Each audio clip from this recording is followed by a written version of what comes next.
And I really am glad that she won that time because she really deserved it. She's a humble queen. She's a eloquent queen. She's the best. Siya. Babalik siya. Mark my word, babalik.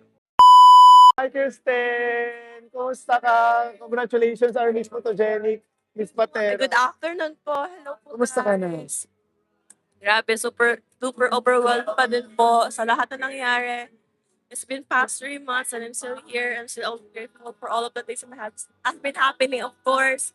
Super, super congratulations to my dear friend, Bea. Ate Yeah. Bea La Union for taking home the crown. I've always believed in you since day one. And I really am glad that she won that time because she really deserved it. She's a humble queen. She's a eloquent queen. She's the best.